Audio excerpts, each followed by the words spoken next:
그 시절 가장 두려웠던 건 빚쟁이들이 문을 두드리던 소리였다. 70이 넘은 지금도 그 소리만 들으면 가슴이 뛰고 손에 땀이 난다. 작은 방에 앉아 오래된 앨범을 펼쳐보며 그때를 떠올린다. 흑백 사진 속 어린 딸의 모습이 선명하게 남아있다. 그 맑은 눈빛과 천진난만한 미소 뒤에 숨겨진 불안과 공포를 지금에야 읽을 수 있다. 사진 속 나의 모습도 보인다.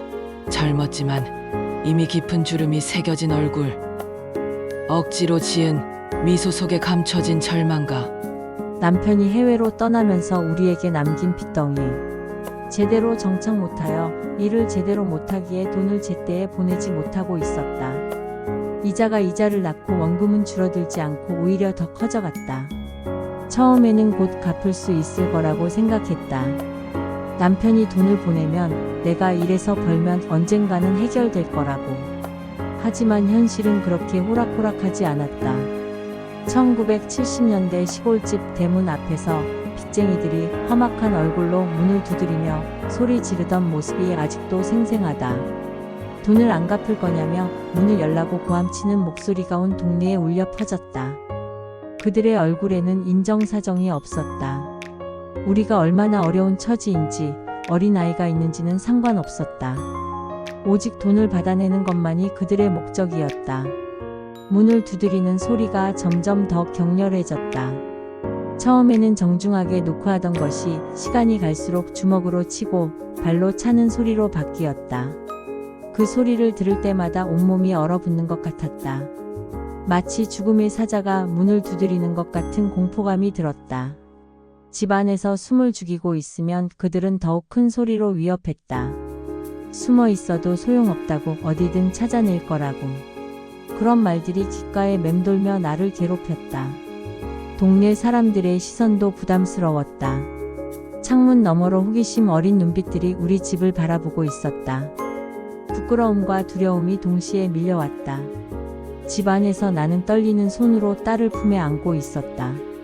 두려움 속에서도 아이만은 지켜야 했다는 생각이 온몸을 지배했다. 딸의 작은 몸이 내 품에서 덜덜 떨리고 있는 것을 느꼈다. 아이도 뭔가 심상치 않다는 것을 본능적으로 알고 있었다. 문 밖에서 들려오는 거친 소리들, 엄마의 굳어진 표정, 집안을 감도는 긴장감을 아이 나름대로 감지하고 있었던 것이다. 나는 아이를 더욱 꼭 안았다. 이 품만큼은 안전하다는 것을 아이가 느꼈으면 했다. 세상이 아무리 무섭고 위험해도 엄마 품만큼은 따뜻하고 안전한 곳이라는 것을. 하지만 사실 나 자신도 두렵기는 마찬가지였다. 이 상황을 어떻게 해결해야 할지, 이 아이를 어떻게 지켜낼 수 있을지 막막했다. 그래도 아이 앞에서는 흔들릴 수 없었다. 엄마가 무너지면 아이에게는 아무것도 남지 않았으니까. 그래서 더욱 단단해지려고 노력했다. 겉으로는 침착한 척했지만 속으로는 온갖 걱정과 두려움이 소용돌이치고 있었다. 대문 앞에서 빚쟁이가 발로 문을 차며 위협하는 모습을 창틈으로 몰래 보았다. 문 밖의 위협은 늘 우리를 옥죄어왔다. 그들의 폭력적인 행동은 점점 더 노골적이 되어갔다.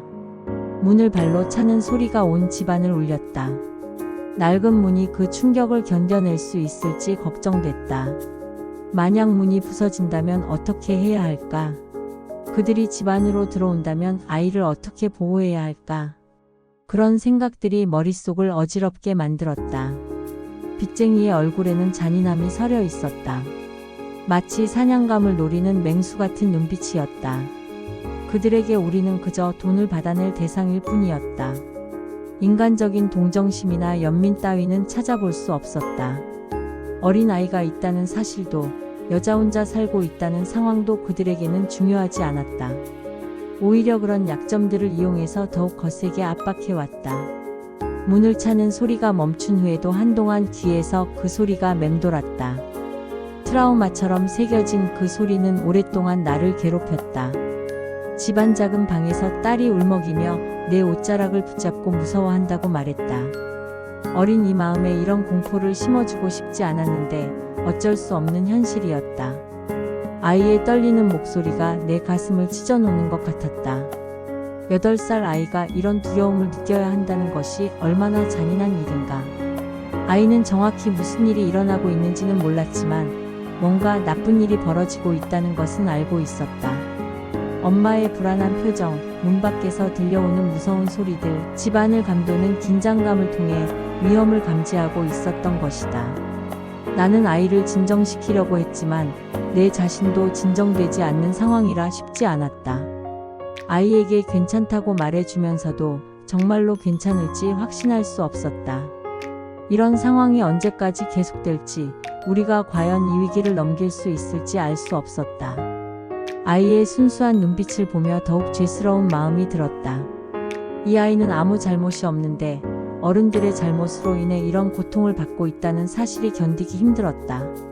부엌에서 창문 너머로 빚쟁이들을 몰래 바라보며 눈물을 삼키고 있었다. 내 안의 공포와 서러움은 깊어져 갔다. 왜 우리가 이런 상황에 처하게 되었을까? 남편이 떠난 것도, 빚을 지게 된 것도 모든 것이 내 잘못인 것만 같았다.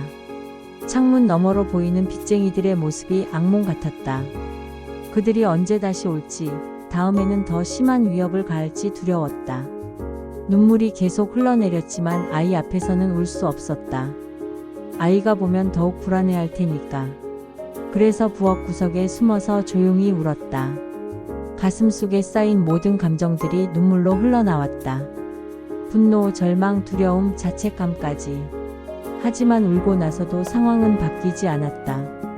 여전히 빚은 그대로 있었고 위협은 계속되었다. 집안 어둡고 좁은 방에서 나는 딸을 등에 감싸듯 안으며 괜찮다고, 엄마가 지켜준다고 속삭였다. 세상이 무너져도 아이만큼은 내가 지켜야 했다. 그것이 내가 할 수 있는 마지막 다짐이었다. 아이의 작은 몸을 내 등으로 완전히 감쌌다. 마치 세상의 모든 위험으로부터 아이를 보호하는 방패가 되고 싶었다. 아이의 따뜻한 숨결이 내 목 뒤에서 느껴졌다.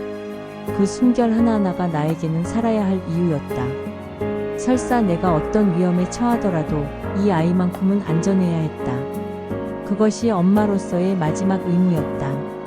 방 안은 어두웠지만 아이를 안고 있는 내 마음은 오히려 따뜻했다. 이 작은 생명을 지킬 수 있다면 어떤 고난도 견딜 수 있을 것 같았다. 아이에게 속삭이는 말들이 나 자신에게도 위로가 되었다. 괜찮다고, 엄마가 지켜준다고. 그 말을 반복하며 나 자신도 용기를 얻으려고 했다. 진짜로 괜찮아질 때까지, 진짜로 안전해질 때까지 이 아이를 놓을 수 없었다. 아이의 평온한 숨소리를 들으며 나는 더욱 단단해졌다. 그때 아이를 가슴에 꼭 안았던 순간이 아직도 내 손끝에 남아있다. 70이 넘은 지금까지도 그 감촉이 생생하게 기억난다.